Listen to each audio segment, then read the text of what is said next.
Mhm. Il est parti. Après, sa sœur lui a demandé de revenir. Mhm. Mais il est revenu, il n'est pas revenu avec ses affaires. Mhm. Donc, il venait, il dormait et puis il partait. Mhm. D'accord. Donc, il était malade. Moi, je ne savais pas. C'est Mhm. sa nièce, sa même nièce qui était venue prendre un jour ses affaires à la maison. Et après, il m'envoie un message, il me dit que si je le cherche, parce que ça faisait 2 jours que je ne le voyais pas. Il me dit Mhm. que si je le cherche, qu'il est à l'hôpital. Mhm. Donc, comme la clinique n'était pas loin de la maison, je suis partie. Je Mhm. suis allée le voir. Il a fait 3 jours.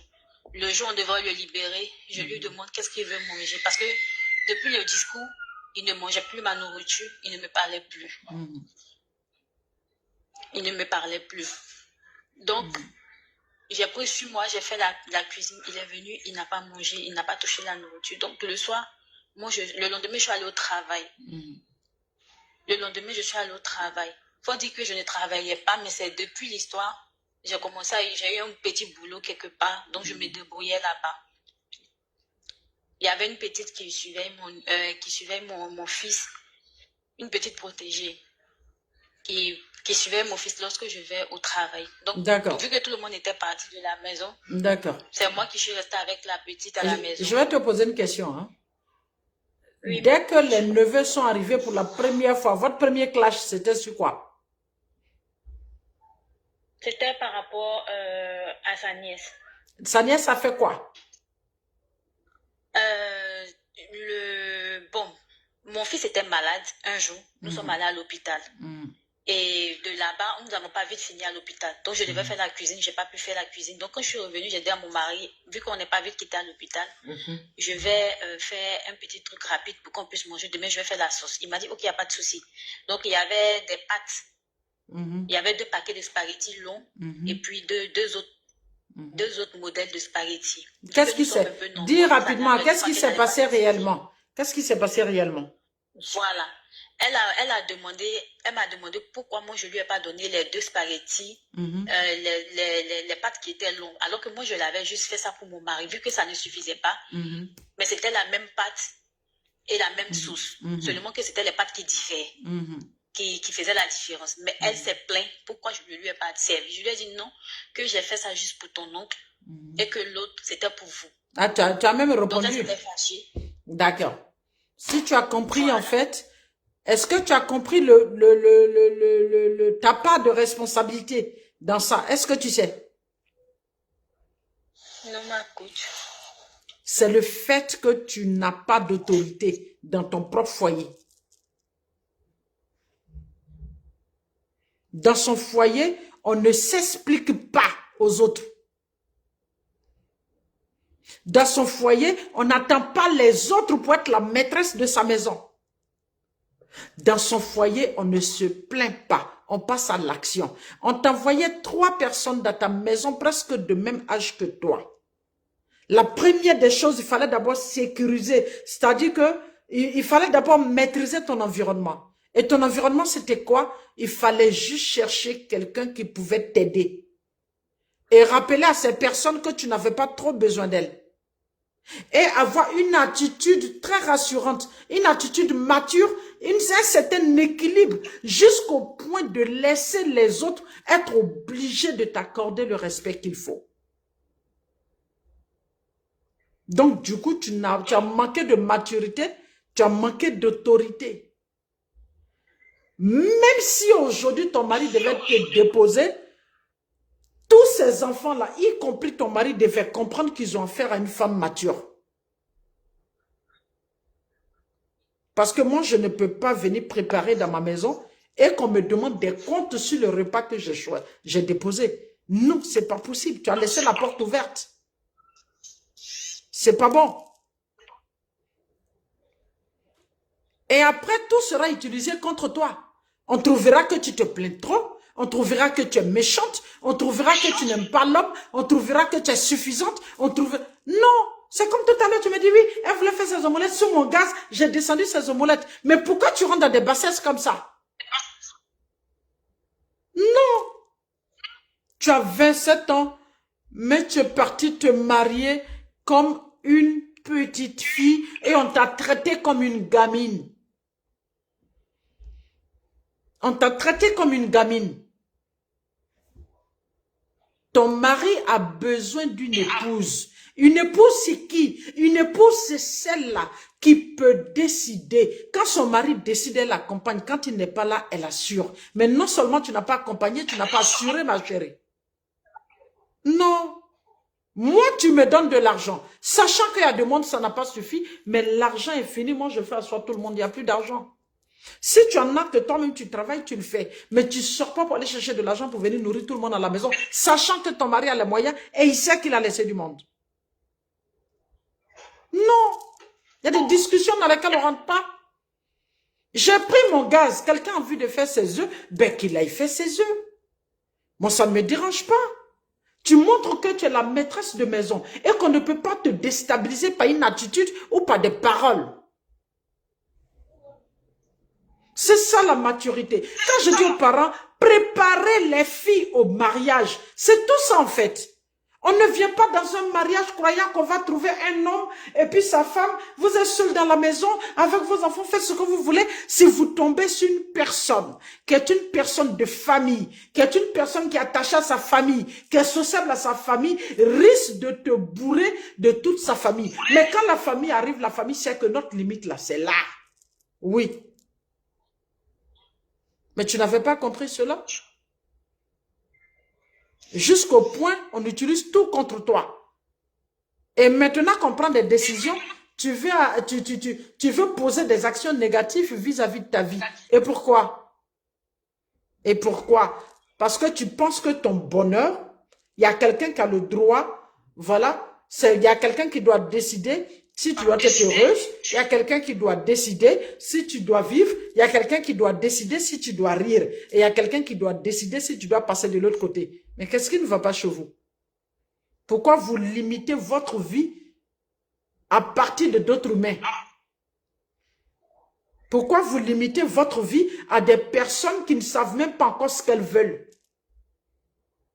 Toi, tu n'as rien compris du mariage et tu allais te marier avec quelqu'un, lui-même qui ne sait même pas pourquoi il s'est marié.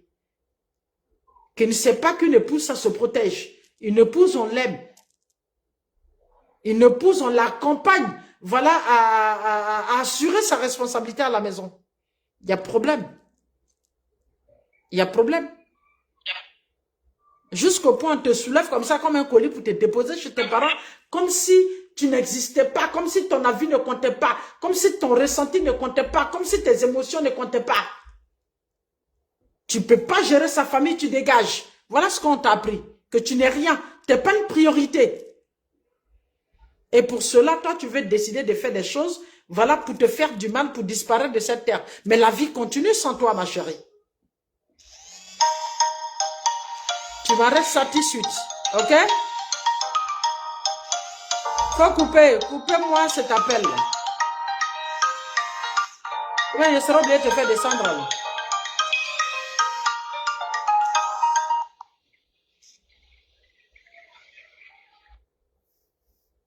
Mais c'est pas possible.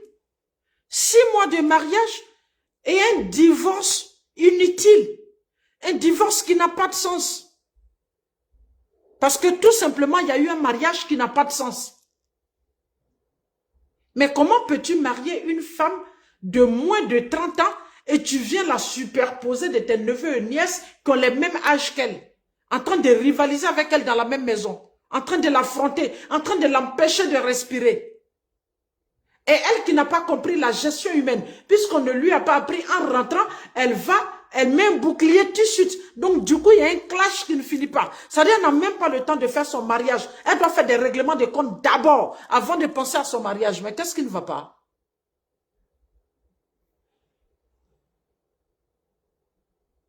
Ben voilà. Mais je pense qu'en ce moment, tu es chez tes parents. Il serait bon que tu te calmes. Il serait bon que tu t'apaises. Il serait bon que tu comprennes. D'accord? Voilà ce qu'il y a lieu de faire. Et puis après, vous devez réfléchir. Certainement, les parents vont se parler. Certainement, on viendra pour te chercher. Et avant de partir, je pense qu'il y a beaucoup de choses que tu dois comprendre. Il y a encore à discuter avec ton mari. Il y a encore à discuter avec maman pour qu'elle puisse t'expliquer exactement la gestion de la belle famille. C'est pas évident. Toutes les femmes ne peuvent pas gérer une belle famille qui décide de t'emmerder. Seules les femmes matures arrivent à gérer les belles familles qui décident de t'emmerder. Même les belles familles qui ne veulent pas qui n'ont pas envie de t'emmerder. Il faut être mature pour comprendre que ta belle famille n'est que ta belle famille. S'il y a un choix à faire, ils vont se choisir entre eux.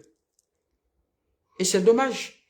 6 mois de mariage, déjà un divorce. Et quel genre de divorce? Pas parce que tu as des problèmes avec ton mari, parce qu'on t'a imposé des gens à la maison avec lesquels vous n'avez pas pu gérer la vie commune. Et c'est dommage.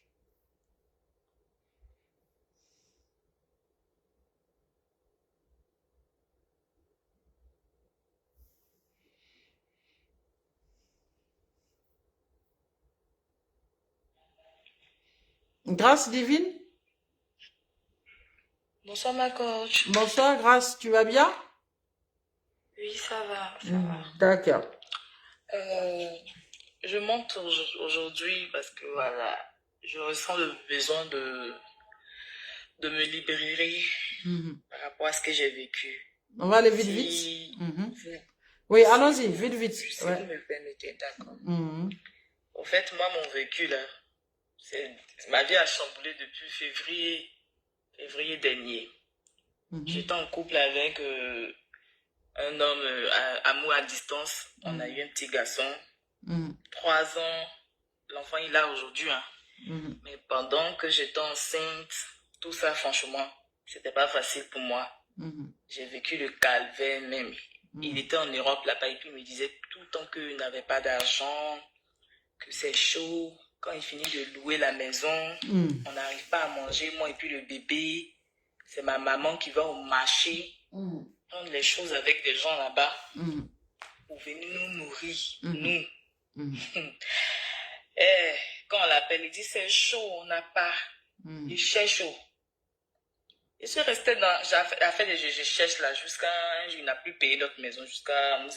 On nous est chassés. Il m'a dit non, va chez ma soeur. Tu vas faire au moins 2 mois là-bas, je vais trouver l'argent. Et puis je vais te. Comment on appelle ça même? Je vais te donner l'argent pour que tu déménages. Pendant toutes ces souffrances, hein, un nouveau-né, une femme qui vient de faire césarienne, qui ne mange pas bien, un nouveau-né qui n'arrive pas à bien se nourrir, et puis la fille te fait confiance jusqu'à... Tu lui dis que cette dernière-là, tu vas la marier, tu vas te présenter même à sa famille.